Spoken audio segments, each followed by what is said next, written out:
After chasing each other over the course of 2,111 laps at 16 different tracks on 3 continents, Dario Franchitti and Will Power are set to decide the 2011 IZOD IndyCar Series Championship today at Las Vegas Motor Speedway. And how about Dan Wheldon? The 2011 Indy 500 winner has a shot at a monster payday if he can come from the back to the front. But to claim his share of the $5 million GoDaddy Challenge, the Englishman must find a way to pass 33 race cars. You had some pretty candid comments about maybe how ridiculous the racing is here at Las Vegas. What can the fans expect? Exactly that, man. This is ridiculous sort of racing. It's so crazy how tightly packed we are. Very tough, very hard. I think we all got to look after each other out there. You know, is it going to be 2 wide? Is it going to be 3 wide? Will it spread out? Who knows? This track is conducive to pack racing, and you know, it's going to make for a giant pack. Have a good, safe race. It's going to be very intense today. It's going to be an intense one. Just want to congratulate, IndyCar and everything they've done this weekend. It's been a huge success, so it should be fun. Our analyst for today's race, Joseph Newgarden. Makes for incredible speeds when everyone's bunched together.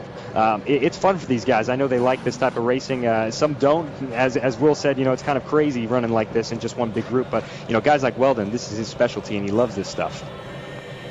34 cars, 200 laps, 300 miles at 220-plus miles an hour. There's plenty on the line in the Nevada desert today.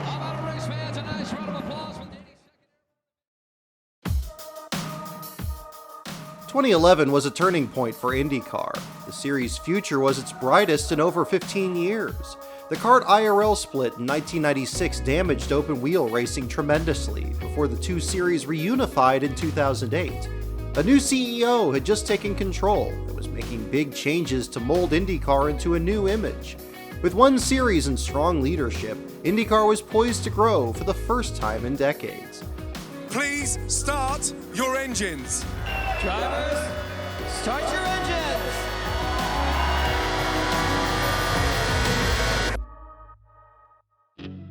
But bright moments can turn dark so quickly.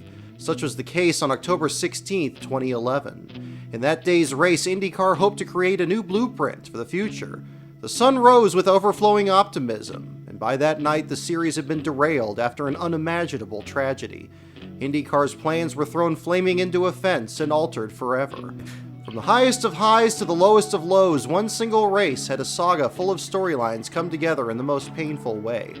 One day was a symbolic end of an entire series. One instant took the life of one of auto racing's brightest stars.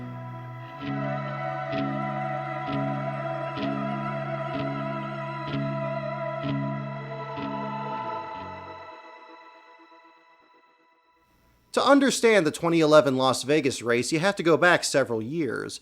It was supposed to be the final chapter at the end of a messy 15 years and the start of something completely new. In 1996, IndyCar racing was split into two different series, CART and the Indy Racing League. CART was a series that relied mostly on road courses and was reorganized as Champ Car in 2004. The IRL was a series that raced mostly on ovals. The two series split the fan base of IndyCar racing and covered the sport with an atmosphere of political infighting that drove away fans. To everyone's relief, the two series reunited in February 2008 when the IRL absorbed Champ Car. Well, as the commander of hate in open-wheel racing, I hate the fact that the Indy 500 was screwed up 12 years ago. I hate the fact that Alex Zanardi and Greg Moore didn't get to run the Indy 500. I hate the fact that NASCAR's lapped it several times, but I love the fact that it's back together, and I don't care about the last 12 years because we've done all that muckraking and beating people up, and let's go forward and try and have some good racing because we finally got everybody together. We can identify this, and I think there's a lot of reasons to be positive. When the Civil War ended, Reconstruction began, and IndyCar racing would rebuild with a fresh leader. In mid-2009, IRL founder Tony George was removed as CEO of the series. The board of directors, led by his sister and mother, thought George was losing too much money. To lead Open Wheel's reconstruction, an outsider was brought in. My name is Randy Bernard, and I'm the new CEO of the Indy Racing League. Before joining IndyCar, Bernard was the CEO of Professional Bull Riders. Under his leadership, the PBR grew from a small series of rodeos to a national presence with lots of sponsorships and events on network television. If he could grow bull riding into a major sport in the 21st century, it was believed that Bernard could correct a series that had destroyed itself for decades. At the time, I was very content with the job I had as CEO of the Professional Bull Riders, and I absolutely loved doing that. But then I started looking in and doing some research on the IRL, and I saw tremendous potential. And I felt like I could really make a difference. And, I started with nothing at the PBR, and I was the only employee in 1995. And to see it grow, I had to do everything. I had to learn television, merchandise, marketing, promotions. And that's where I think that I can really come here. And I mean, the IRL is so big already, and it has so much opportunity. I really see this as a chance just to have to reignite America on why IRL is so exciting, and then and the deep traditions of this great sport as well. Bernard learned the series and set a direction to bring unity and move it far into the future. He oversaw the Iconic project, which was designed to update the chassis and engine package. The IRL raced the same basic chassis since 2003 and had only Honda as an engine provider since 2006. A new chassis was designed while Bernard convinced Chevrolet and Lotus to enter the series. Their decision will determine the future of open-wheel racing for 2012 and beyond. They are making one of the biggest decisions in IndyCar history. In the end, I think what we've wound up with is a chassis that's great looking. It gives us a variety of looks over the year. It's very safe, priority one. But the thing that's most important to me is that it's reduced the cost by 40% for team owners. That allows team owners that are currently in the sport to continue to participate and makes the sport more appealing to other team owners to come and join. Bernard wanted to promote IndyCar as the most diverse series in the world in terms of venues. He believed the schedule should be 50% ovals, 50% road and street courses, and that it could eventually grow to 24 races.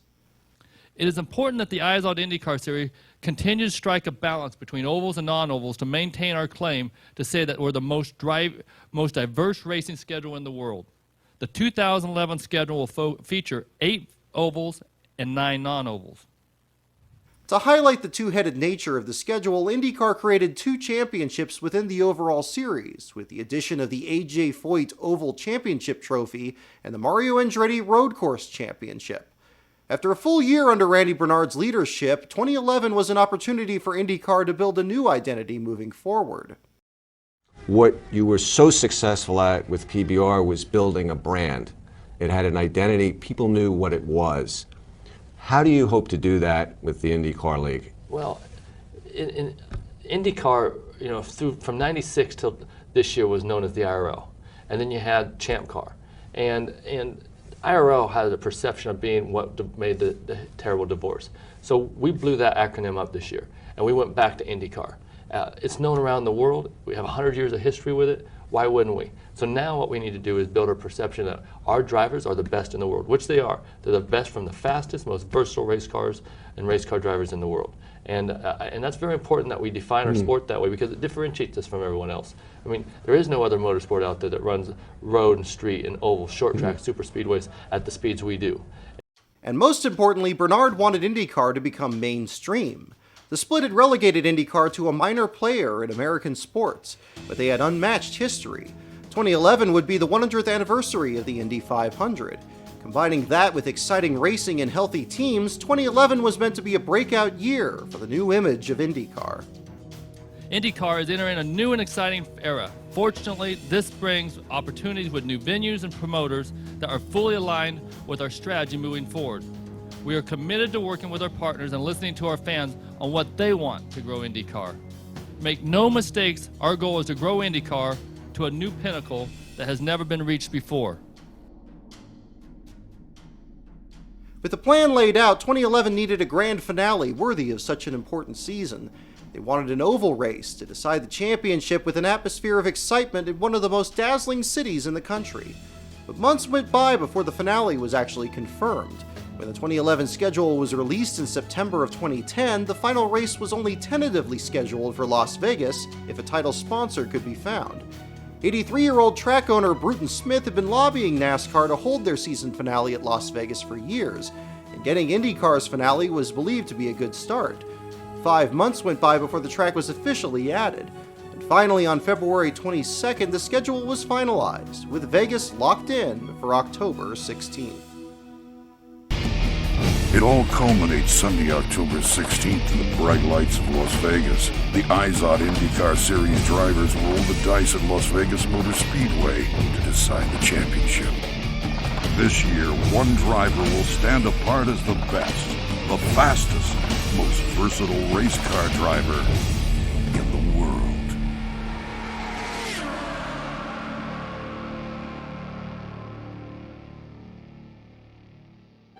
When the Vegas race was confirmed, there was a surprise announcement to go with it. Because of their diverse schedule of road courses and ovals, IndyCar declared their drivers to be the most well-rounded in the world. To prove this, they offered a challenge to anyone who could beat them. If any driver from another series could enter the Las Vegas race and win, they would earn $5 million. This was the largest single race prize ever offered in auto racing. Drivers interested in the challenge would submit an entry, and a panel would be formed to pick 5 drivers that would run for the money. From IndyCar's point of view, the $5 million challenge was like a ray of sunshine that illuminated the entire season and got the world's attention exactly as it was designed. As the year went by, some of the best drivers from every part of the world stepped forward and declared they wanted to drive an IndyCar, if only for the challenge. Talk about Vegas and the $5 million challenge. I have a lot of people tell me that, or ask me, is this a gimmick? And absolutely not. I think this is something that was taken out of the textbook of what Indianapolis 500 was always about. It was always about bringing the very best to Indianapolis and letting them prove who was the best champion for the day. That's all we're doing here.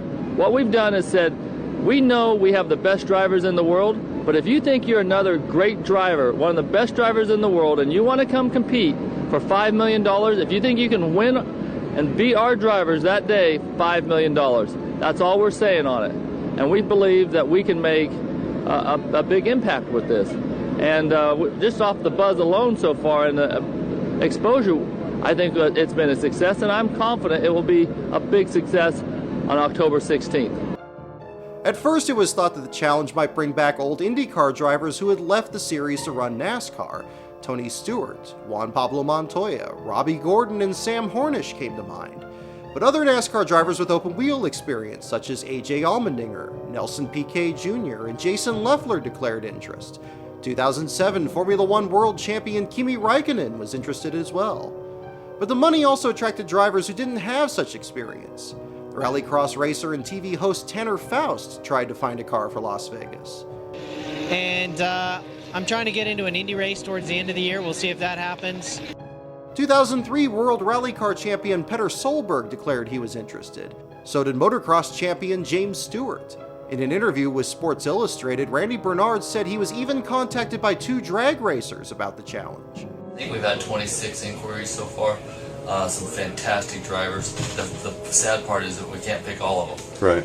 But I think that, knock on wood, I think we should have some spectacular drivers, and it should be a showcase of our sport.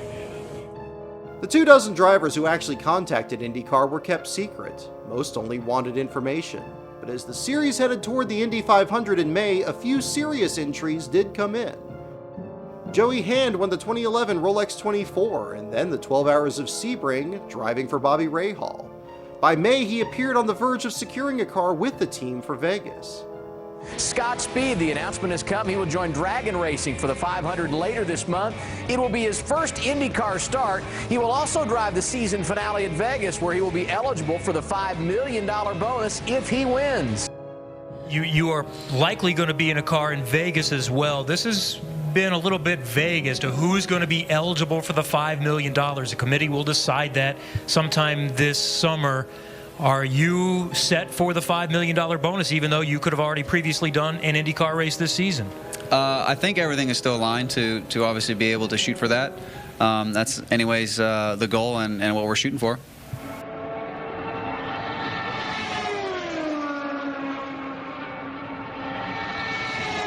Amid this season-long backdrop, the 100th anniversary of the Indy 500 happened to produce one of the most memorable moments in the event's history.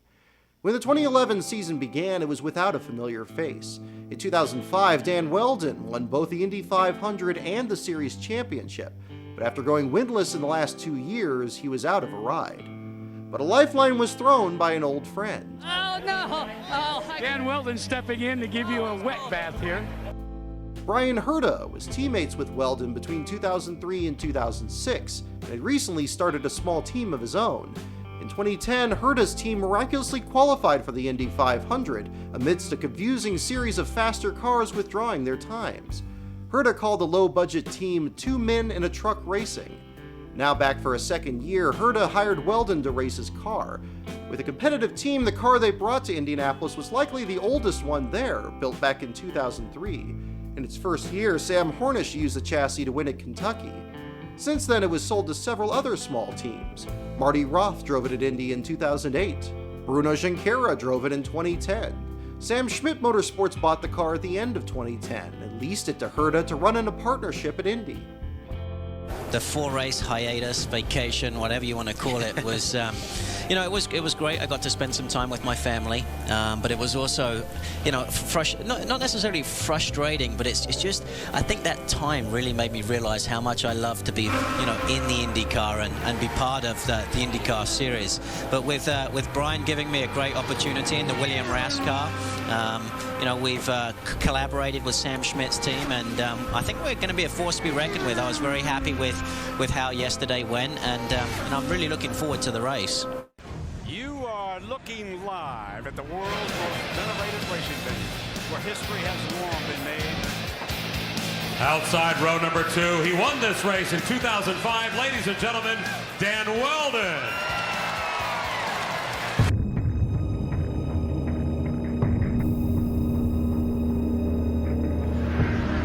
J.R. Hildebrand has gotten past Scott Dixon. Baguette gives up the lead, so J.R. Hildebrand is the leader with 197, soon to be 198 laps complete. High drama here at the Indianapolis Motor Speedway as a rookie is out in front. Here he goes, the final lap. Across the line, J.R. Hildebrand will see the white flag. J.R. Hildebrand with a huge storm of fans on their feet, fist pumping, caps waving. He comes out of turn number 3. Here he comes, the National Guard machine with J.R. Hildebrand down along the white line. He is sputtering slow and he hits the wall. He hits the wall coming out of 4. Will he have enough to cross the yard of bricks? Who will win? Who is the winner Wheldon. of the Indianapolis? It is Wheldon. Dan Wheldon has won the race. Dan Wheldon! Oh my God, Dan Wheldon has won! Are you kidding me? Yeah, Dan! That is unbelievable. Oh my goodness. How about this? Brian Herta, his former teammate, Dan Wheldon's former teammate at Andretti Green Racing. To victory lane, we have a 2-time winner in Indianapolis, a great ambassador for this sport, a great champion in Dan Wheldon. It's so good to represent such a great race and a great series, and although I'm part-time, it doesn't mean that I just love it a little bit. I love everything about it, and Wheldon's stunning win once again made him the face of IndyCar racing. Here's 2-time Indy 500 winner Dan Wheldon. Dan, come on out.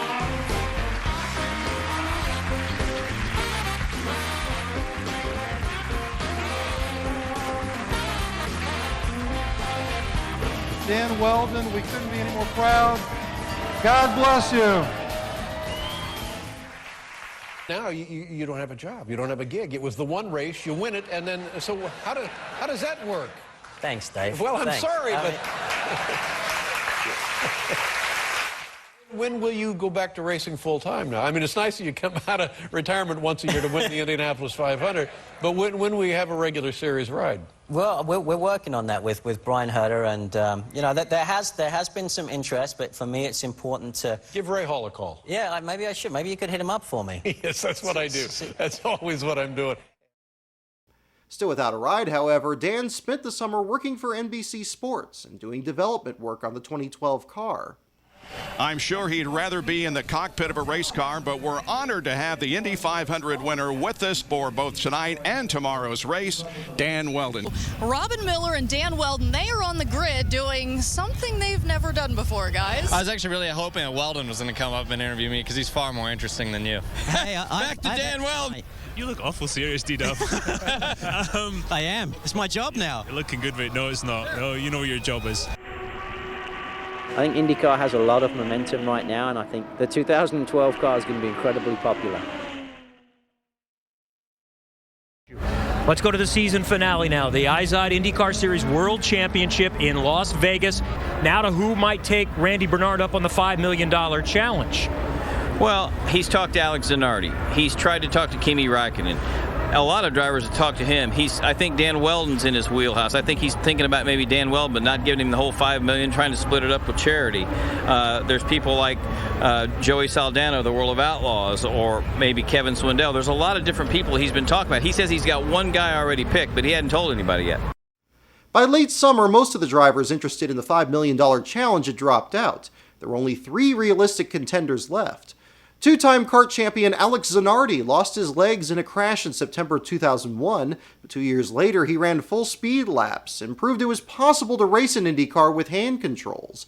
NASCAR's Kasey Kahne always showed an interest in IndyCar, and this was his chance to finally race one. And finally, X Games star Travis Pastrana was set to make his NASCAR debut in 2011, adding IndyCar wasn't out of the question either. But none of these drivers took the challenge. Alex only wanted to drive for Chip. Kasey Kahne preferred to drive for Roger Penske. But being that they had such a tight race for the IZOD IndyCar World Championships with the Verizon and the Target car, they felt that it would distract them from going on with this type of challenge. And of course, we understand that 100%, being we know what the IZOD IndyCar World Championships is all about. The last is Travis. He had a bad break, literally, when he broke his ankle and had to decline from moving on with this challenge. I think the most important thing is when you see somebody like a Kasey Kahne or Travis Pastrana, yeah, they're out of their element, but Kasey Kahne's a big name, and that's what Randy wanted. He wants some people that were going to move the needle. And I think that's the most important thing. Why do it unless you can get some big stars that aren't in their element that have a big fan base? It was still worth it, though. All of the free publicity. At least Las Vegas knows now that IndyCar is coming. For a time, it seemed like nobody would go for the bonus. But to salvage the promotion they built up all year, the series turned to their Indy 500 winner. We wanted to not let our fans down. We had a lot of buzz, a lot of interest about this $5 million challenge. So we felt that we should try to go on and try a new challenge. We wanted to keep it within the sport. So the IZOD IndyCar Series and GoDaddy are very proud to announce that we will give $5 million challenge to our Indy 500 winner, Dan Wheldon. Thank you for the opportunity, but please don't expect any flips like Travis does, because I'm not into that. I'm gonna keep it on all 4. Well, for me, I've been just desperate, period, to get back in a race car since Indianapolis. And before I talk about Vegas, I just want to thank Randy for the opportunity, but also thank Randy for what he's done for the IndyCar Series to date. I think. He always talks about moving the needle, and, for people that haven't met Randy, he can't say a sentence without thinking about moving the needle with the IndyCar Series. And I think with the momentum that the IndyCar Series has gained this year, I think he's truly achieved just that. And for him, Vegas would certainly be the icing on the cake. I think that it's very important that everyone know, team owners, drivers, sponsors, fans, why we're doing this. I mean, when we set out at the beginning of this year or last year on our goals for 2011, one of them was to reach mainstream and fans in other genres of motorsports. And that's what this was always around, was how do we reach those fans and bring them into the IZOD IndyCar Series. And that was the whole reason the $5 million challenge with other forms of motorsports was to try to bring those drivers in. When that didn't happen, we felt that it was too good we received too much good positive momentum to leave it go. And we thought that One way we can still do it is with a promotion that reached one of our drivers. And how do you be fair to your drivers? The best way is go to the guy that received the most press this year, won the Indy 500, and give him the opportunity. Wheldon would drive for Sam Schmidt Motorsports in the car that won the pole for that year's 500 with Alex Tagliani, and the $5 million challenge was changed so that Wheldon would split the prize with a contest winner. If he won, the money would be paid out in installments over several years. Okay, let me remind you that beginning tomorrow, you can enter for the chance to win the $2.5 million through the Verizon IndyCar mobile app.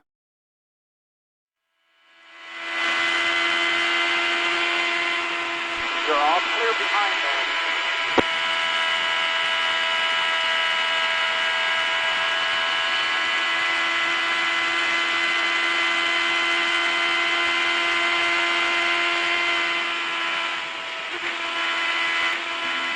Mile-and-a-half ovals were a staple of IRL racing in the 2000s. The competition was close, and cars drove flat out, drafting for speed. Wheldon was arguably the best driver at this type of track and this type of racing.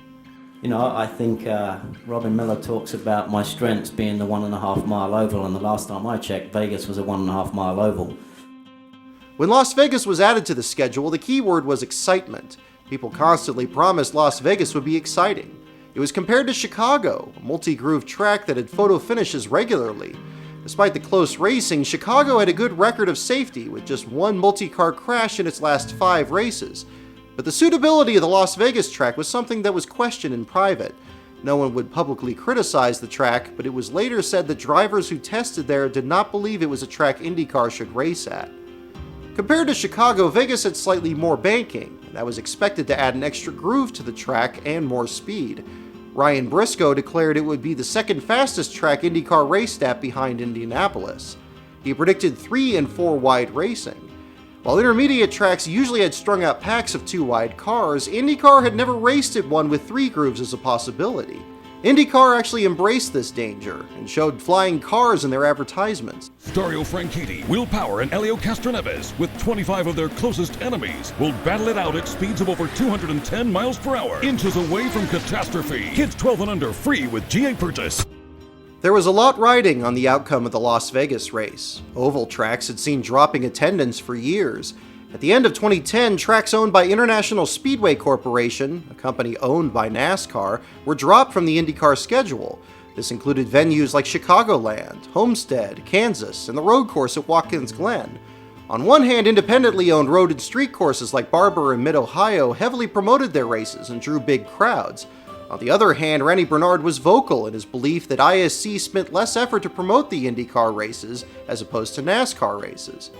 In 2011, IndyCar wasn't taking any chances and signed a 3-year contract to rent Las Vegas Motor Speedway from Bruton Smith. The series did all of the promotion themselves and could control everything about it. As a thank you to the fans, anyone who bought a ticket to an IndyCar race in 2011 would be given a free ticket for Vegas if they so wanted it. You know, what we want to do is make sure that we're reaching out to our fans each and every way we can, and that's why we did, if you buy a ticket to any Eyes on IndyCar Series race, you get a free ticket to the Eyes on IndyCar World Championships. It's a way that we can create loyalty and give back to our fans. It was believed that if Vegas was a success, it would form a template for more ovals to be self-promoted in 2012 and beyond, and the date of October 16th was picked intentionally to maximize TV viewers. NASCAR had only one Saturday night race in their playoffs, a race in Charlotte that was aired on ABC. The IndyCar race was scheduled for the next day to avoid conflict, even if that meant going up against NFL games. If any NASCAR driver wanted to go for the money, they would be able to, and the IndyCar race would be promoted to the TV audience during the NASCAR race the night before. From his time leading professional bull riders, Randy Bernard was very familiar with the Las Vegas market, one that IndyCar had failed in several times. Fans didn't show up for a parking lot race in the 1980s. IRL and Champ Car races at the Las Vegas Motor Speedway failed between 1996 and 2005, and a Champ Car race on the streets of Vegas lasted just 1 year in 2007. When I took this job, it was always in the back of my mind that I wanted to have a race in Vegas, and the opportunity to take the World Championships, it's the place for it. I mean, one thing that we have to do for our fans is give them great entertainment, great competition for great value. and there's not a better city in the world that we can do that at than here in Las Vegas. Going into the season finale, IndyCar was making and spending a lot of money. Out of the 121 corporate suites available, 117 were sold before the race. With each selling between $20,000 to $35,000, the series was able to make money that way and give away tickets to fans for free.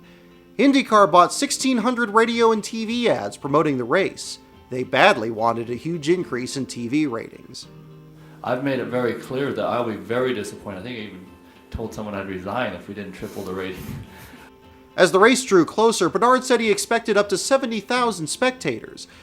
If this was a success, by 2013 he envisioned running a street race on Friday night around a casino, and then hosting the World Championships at the Oval on Sunday. It would be a double-header in a city that didn't have any professional sports teams at the time. But as the event drew closer, Bernard acknowledged that the success of the race would either make his career or lead to his demise. IndyCar put a limit of 34 entries for the race. The field would be IndyCar's largest since 1997, driven by a number of factors. Despite the $5 million promotion, the race itself didn't pay more money than any other race, but the series negotiated free hotel rooms for teams which lowered expenses, and the cars were seen as disposable. Vegas was a long-awaited final race for the Dallara IR03. The IRL had used this chassis since 2003. It was one of the last remnants of the divided era. For many people, it was a very welcome goodbye. The chassis was stable and good in close quarters, but had a major problem with airborne crashes. The car had more weight balance in the rear and a thin nose. To reduce drag, teams would lower the ride height in the back to get the rear wing out of the air, but this stance gave the car an unusual tendency to do a backflip if it made contact with something in front. Throughout the 1990s and early 2000s, CART would race at speeds nearing 250 miles per hour without a thought of a car flying into a catch fence. But this was entirely an IRL problem. The first such crash happened only months into the car's time in the series. Testing at Indy in April 2003, Mario Andretti hit a piece of debris and flipped wildly through the air. Later in 2003, Dan Wheldon himself had a car float into the air in a crash. So did Kenny Brack at Texas. Then Tony Renna was killed in a similar crash at Indianapolis. Between 2003 and 2011, nearly a dozen cars flipped in aerodynamic-related accidents. The new car for 2012 had more weight towards the front and included guards to protect the rear wheels and eliminate a potential launching ramp for airborne crashes. And the same with this device behind the wheel. That's built in such a way that the nose hits it at a certain height and stops wheel to wheel, kind of like Mike Conway's accident in Indy last year. Helps to avoid those sorts of incidences. You don't want the wheels climbing up over each other because that's when unpleasant things happen. Exactly, and I don't want any part of that. And as it turned out, Las Vegas would also be the last race for the series' biggest star. We need to talk about Danica. Today in Phoenix, Arizona, she made it official. She is coming to NASCAR. I am excited to finally announce, we're excited to finally announce that GoDaddy will be taking me full-time into NASCAR next year. After finishing fourth in March's NASCAR Nationwide Series race at Las Vegas, the IndyCar season finale gave Danica Patrick a chance to end her career with another win and give the series a chance to say goodbye. Be there for Danica Patrick's last IndyCar race. Sunday, October 16th, Danica challenges the bravest drivers in the world at the Las Vegas Motor Speedway. On top of all of this, anticipation for Vegas was ramped up with a great fight for the championship. The 2011 season came down to a tight battle between Will Power and Dario Franchitti for the title. Power was chasing his first championship, while Franchitti was in pursuit of his third straight. Power entered the October 2nd race at Kentucky with an 11-point lead, but lost his advantage after a pit road crash led to a 19th place finish. Franchitti lost the race by a nose to Ed Carpenter, who took his first win. That swung the points lead to Franchitti, who entered Las Vegas with an 18-point advantage. After a year of build-up, it was finally time to go to Las Vegas.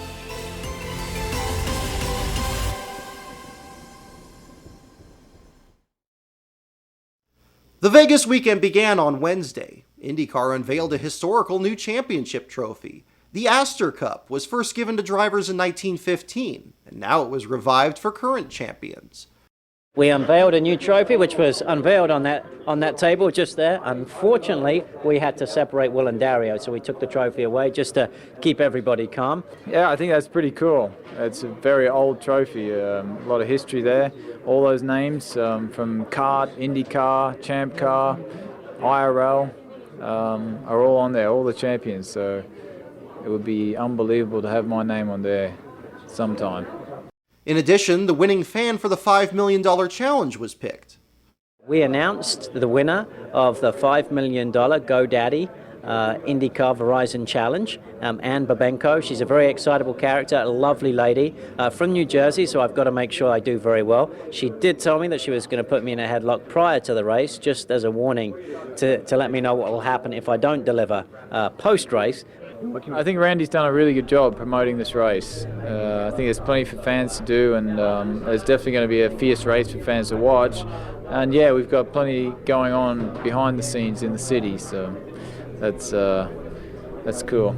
You know, one thing I wanted to do is really help make sure we own the city when we come here. There's, I think, 46 major events in this town this week, and our team, that's a credit to the IndyCar management, Las Vegas Visitor and Convention Authority, MGM Grand Resorts, and Las Vegas Motor Speedway. All have been great partners. You know, it's great to be part of this particular race. I think everybody should be proud of the job that Randy Bernard and everybody at the IndyCar Series has done, and to our partners and to Honda for being a title sponsor of this race. Make sure you watch it if you're not there, and if you're thinking about going, go, because it's going to be the weekend of your life.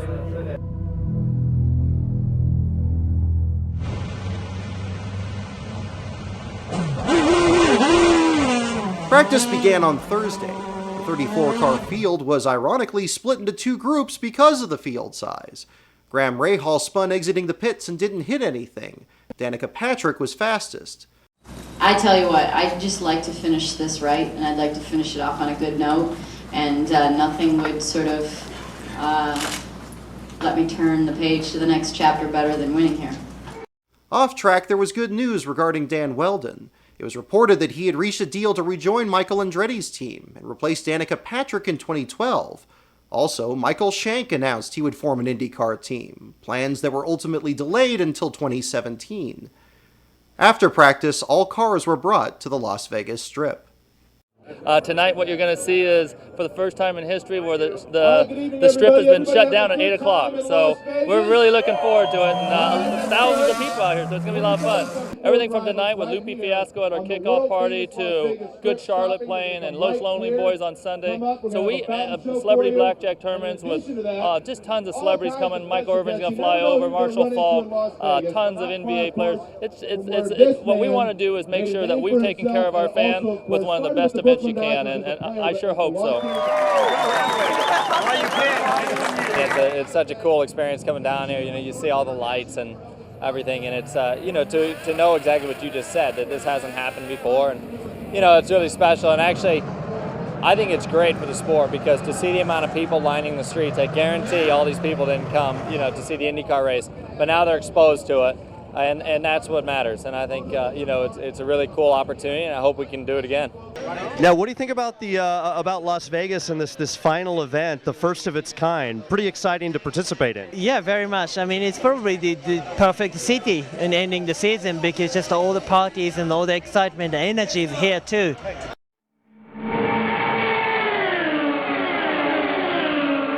Graham Rahal and Marco Andretti. Now we're getting a little racy here. Wow. So they go 3 wide through 4, and that was Marco Andretti on the high side, Paul Tracy in the middle. Townsend Bell was low. And Townsend Bell on the low side.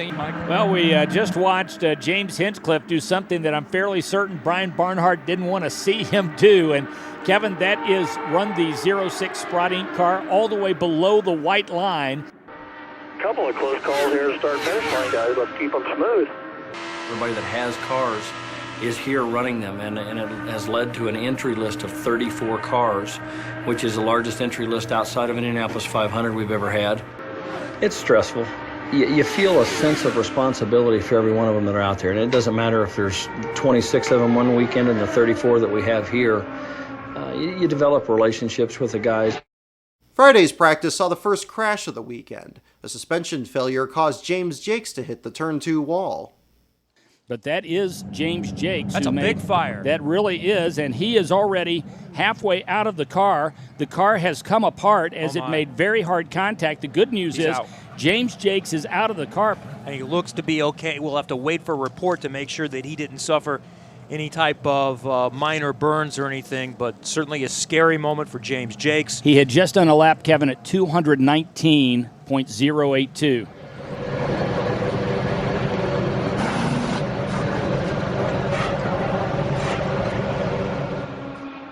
At 3 o'clock, qualifying began. Tony Kanaan won the pole with a speed of 222 miles per hour. Since 2004, IndyCar had raced on mile-and-a-half ovals 46 times, and this was the fastest pole speed of them all. At the other end of the field, Dan Wheldon was very unhappy with his car. You know, for us, we don't understand why we're so far off the pace. Yeah. You know, quite frankly, at the pace that we're at, we won't keep up in the draft even. So there's something we're missing. I mean, the team are working hard at it, but... You seem almost baffled right now. Yeah, I mean, it's a car that was on pole at the Indianapolis 500 and was on pole at Texas, so it's not that, but it just gets frustrating, you know. You have such a good Indianapolis 500 and you come back to try and do well at 2 races, and, you know, these are my kind of tracks, and, you know, no disrespect to some of the people out there, they're driving around the outside of me and pulling away. It's not good right now. You said yesterday that you can only do so much because you can't trim the car out anymore. The championship contenders of Will Power and Dario Franchitti qualified a disappointing 17th and 18th. With a mid-pack car, Power made no secret that drivers had little impact on speed. It's just, I think this racing, honestly, this oval racing, when you just flat out 100%, which will probably be the whole race, is just kind of ridiculous. That, you know, if you get a gust of wind on your qualifying lap, you might have to be on pole. I mean, it's coming down to that. But this track, for qualifying, it's an engine dyno. You know, that's what it is. It's 100% an engine dyno, and then drag. It's all about drag. So, yeah. Entering the weekend, major concerns grew among drivers over the style of racing expected. This was going to be nothing like any mile-and-a-half track IndyCar had raced at. Media members predicted a pack race like NASCAR on super speedways. Drivers knew they were entering a bad situation. Unlike other mile-and-a-half ovals, Vegas had a lot of grip, and every groove was usable. Yeah, it's a lot smoother than Kentucky, slightly more open too, which means I think we're going to see more pack racing, more cars 2 and 3 wide on the track. So, yeah, this is going to be one that the fans will love and the drivers will be thankful when it's over. No, I mean, I think eventually it's going to end up 3 wide. So it's going to be very deep in the field as well, and I don't think you see it string out much at all. Kentucky was actually a grip limited track, so you weren't just running completely trimmed out, and it was, you know, it was bumpy and it was actually a little harder, so you couldn't make a difference on setup. I think the thing is that the track grip is just so much higher. Because you can see that, you know, guys will run way up on the high line and there's dust flying everywhere, but the car's not moving, you know, I mean, there's grip. So I think that's why you can see 3 wide racing times, you know, 10 rows deep. I really do think it's going to be an insane race. In terms of just practice, it looked like cars were going 3 wide, and would you expect to see the same thing in the race? No, I expect 4 wide. And I'm not joking. I think there's going to be a lot of 4 wide action. I think what regularly in other ovals it's 2 wide. Here is going to be 3, and when it's going to get exciting, it's going to be 4. And it's not just going to be 1 row like that. It's going to be many rows, 2, 3 wide. So I expect it to be really hairy and dangerous, and in a way exciting for the fans at home watching on TV and the ones here. I'm sure it's going to give you a lot of, you know, good material for you guys to write about, and hopefully everybody will be safe at the end and have a clean, safe race.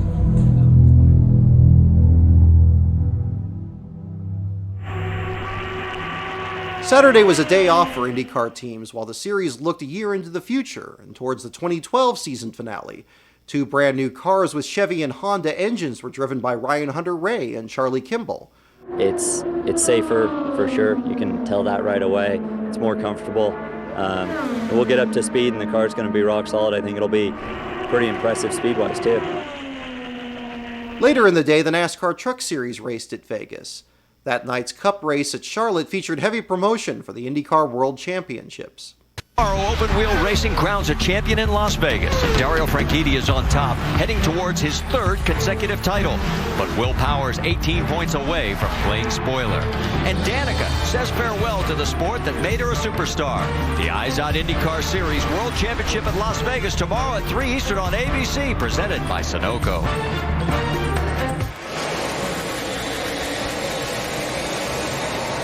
Big day tomorrow for the Eyes On IndyCar World Series, the World Championship season finale race. Championship will be decided between Dario Franchitti and Will Power. That's ABC, 3 Eastern time, presented by Sunoco. Oh, night hang on there, Jimmy Johnson, sideways. Is he going to be able to save it? No. What a hard hit. We're done, guys. The Wisconsin driver, Matt Kenseth, scores a win at Charlotte, a huge momentum builder in his championship. It's Matt Kenseth taking race 5 in the chase.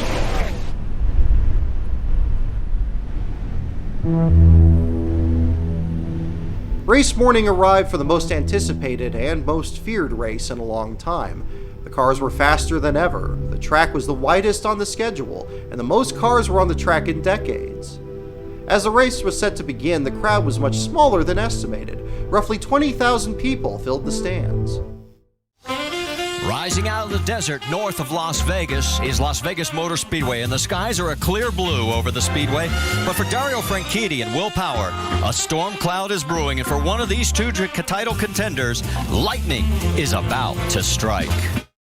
There's a lot of history and tradition to win the Indianapolis 500. This is slightly different. It's a unique opportunity that Randy Bernard, the IndyCar Series, GoDaddy, and Verizon have given me. And we've had a tough weekend so far, but I think the Bowers and Wilkins at Magnolia, William Rast, Curb, and Big Machine Records car will definitely come to the front. We've like I say, they've worked tirelessly yesterday to literally change everything. So there's not the problem of having slow car syndrome. And I've been excited by this event just with the build-up, but I can't wait for the race. And in answer to your question, I think there's pressure all the time, especially when you want to win as bad as I do. Skateboarding legend Tony Hawk to give the command. Drivers, start your engines. The command has been given. Visex, when you're ready, let me know, please. Wave control, all one, all championship hot. 2 hot. 3, 1 hot, 1 hot. 4 hot. 5 hot.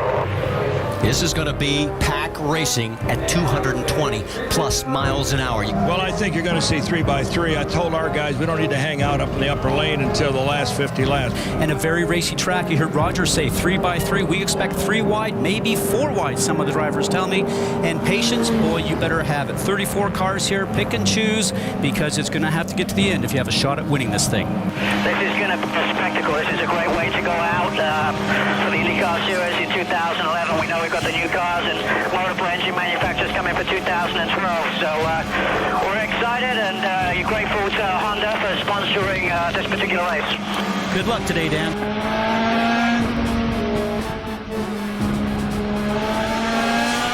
Let's get underway. Tony Kanaan looks like he's going to see the green flag, and he's got a nice jump over the Telemundo car of Oriol Servia behind him. Cars will go 3 wide. Ed Carpenter on the inside. Mark James as Carpenter will grab third off of turn number 2. This is one of those places where you have to make sure your spotter and you are working in total tandem. Tony Kanaan's looking really strong. Look right in the middle of that screen. There's the number 10 of Dario Franchitti as he is continuing to sort of be in the middle of things. And you can see we'll keep updating you as the points as they run. There's the 12. And Dario's just getting ahead of Will Power now. On board with Briscoe. The 98 of Alex Tagliani on the high side. Oh, so close up there. Touch it, there. slowing down. Nobody touched it. Good day, it looked like they did. 28 machine of Ryan Hunter-Ray got bumped by a car at the exit of the back straightaway at the setup at turn number 3. A piece of debris flew off of that car, Mike. Somehow everybody was able to gather it back in. Guys, too early to be 3 wide. Let's get them down at least to 2. Don't get stuck in the middle, 27. There is Will. As that, look who's passed him, the 77 of Dan Wheldon. Points as they run right now, Franchitti's favorite. Looking for Dan Wheldon. Started 34th in this field. He has moved up 10 spots. You're on more with him. And one thing he was worried about going into this race was all that dirty air created by 34 cars. Now Takuma Sato trying to get very racy as Taku goes to the inside. We've got 2 cars that touch, and the car's gotten sideways. No, that's 3, a big 4, hit. 5 cars, maybe 6, 7, 8 cars involved as repeated contacts on the outside of turn number 2. Oh my God. There's one upside down, Dave. This is what we feared here as cars with 34 cars racing it better than 222 miles an hour mark. The big one in turn number 2. Okay, guys, we're going to go red on this. We're going to go red next time by.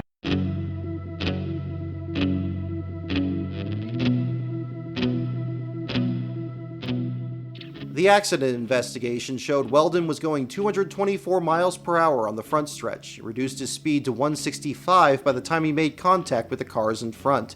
Wheldon's car went airborne and tumbled toward the catch fence.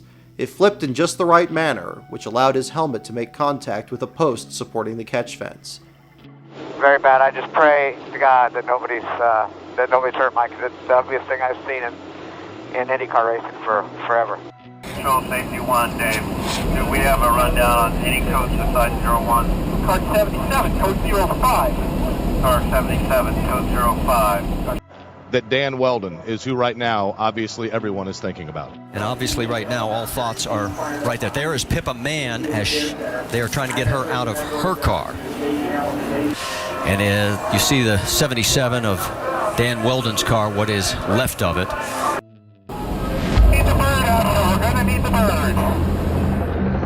The medevac helicopter has just taken off from the infield care center, and all of our hopes will fly with that helicopter and Dan Wheldon as he makes his way to a Las Vegas area hospital.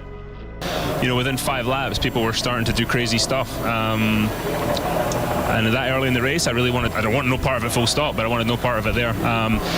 You know, I love hard racing, but that to me is not really what it's about. You know, I said before we tested here, having driven the stock car here, this is not a suitable track, and we've seen it today. It's just you can't get away from anybody. There's no way to differentiate yourself either with car or driver. You're just stuck there, and people get frustrated and go 4 wide, and you saw what happened. One small mistake from somebody, and there's a massive thing. So. We knew coming into this race, racing at speeds of 225 miles an hour, that this would be a tough one to get it done without a big wreck. It only takes one small mistake to create a very big problem like we see here. I really hope Dan Wheldon's okay. I haven't heard anything other than he was airlifted, but we all love doing what we're doing. We're very very lucky to do what we do. And sometimes, you know, these tracks and having 34 cars out there, you're looking at a bad combination anyway. But, you know, if the guys just took care of each other a little more, you know, we wouldn't be having these incidences. But I mean, when you put guys out there that are competitors, you know, you can tell them don't pass, lay back. I mean, it just doesn't happen, you know, and you know, so you can't put the responsibility all on them. Yeah, they need to take care of themselves a little bit, but still, if you're going to put them in a situation like this, you know, it's there's going to be, you know, carnage like this. I think it's very important that when you put these drivers in this position to be racing, you always contemplate what the possible consequences are. You cannot put all the responsibility on the drivers because somebody got sideways, somebody was high, somebody was low. That's irrelevant. When you put them in an arena like that and you tell them, go race, and there's going to be a winner at the end of the day, and it can make or break somebody's career, it is That decision is already made months and months beforehand with how many cars you're going to allow on the track, what the configurations of the car are going to be. Those are things that are done before you get to the racetrack. So I think it's very wrong, and I'm sure this will not happen today, to lay the blame on a specific driver that did something that was wrong. It's a question of how did we get here? At 3 o'clock, Randy Bernard took to the podium. IndyCar is very sad to announce that Dan Wheldon has passed away from unsurvivable injury. Our thoughts and prayers are with his family today. IndyCar, its drivers and team owners, has decided to end the race. In honor of Dan Wheldon, the drivers have decided to do a 5-lap salute in his honor. It will take place in approximately 10 minutes. Thank you.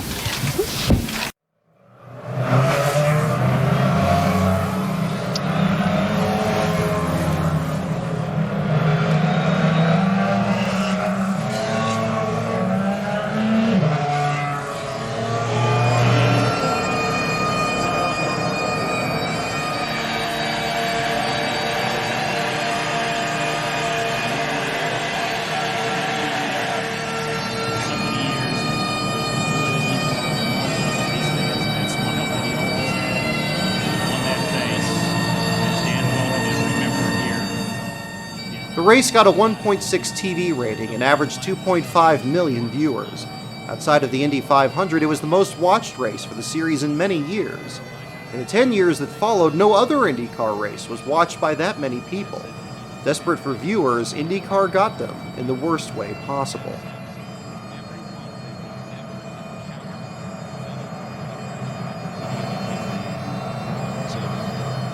Within a week, Graham Rahal organized a charity auction that raised over $600,000 for Wheldon's family. The new chassis for 2012 was renamed the DW12 in honor of Dan.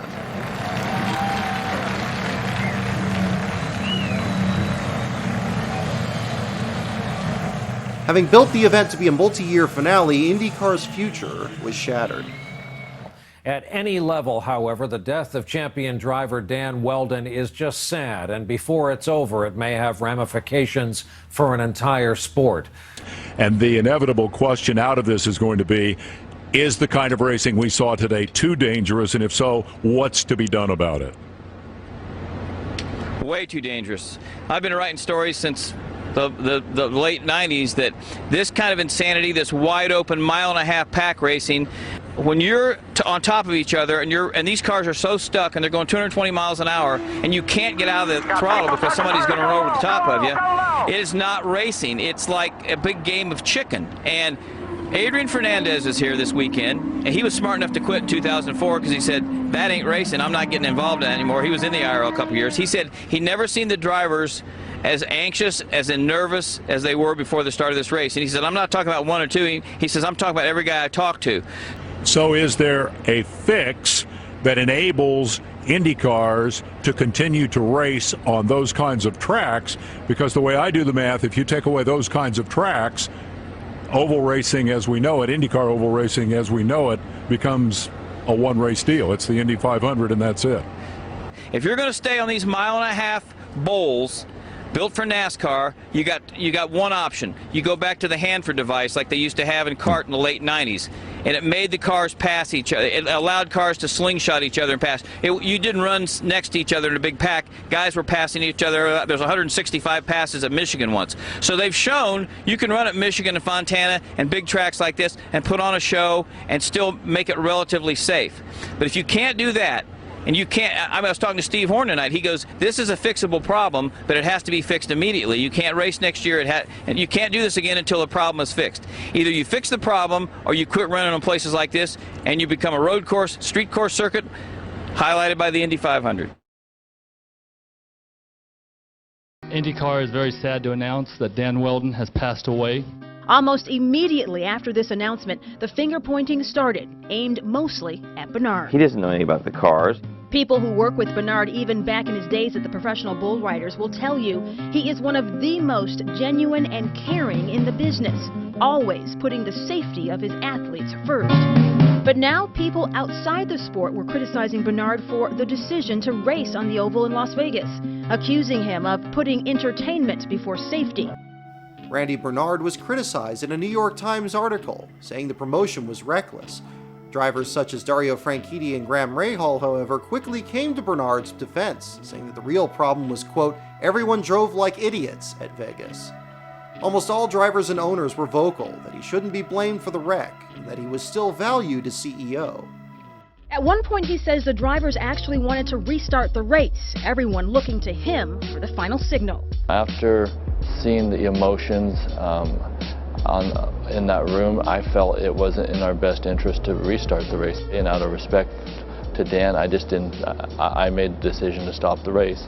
You know, in talking to Randy about this experience, you can see why the drivers, why the owners, why so many in IndyCar admire him. You know, the strength of his leadership is really the strength of his character and his integrity. It's going to be interesting to see where he takes the sport from here. That support for Randy Bernard quickly disappeared in 2012. The new car had several problems. The biggest was that it cost more than expected. Bernard negotiated a deal for Continental to replace Firestone as tire provider. Firestone never had tire failures, and the potential switch made team owners very nervous. He scheduled a race in China, but when it was canceled 2 months before it was supposed to be held, IndyCar didn't get a cent of the promised $8 million, and the TV ratings also fell.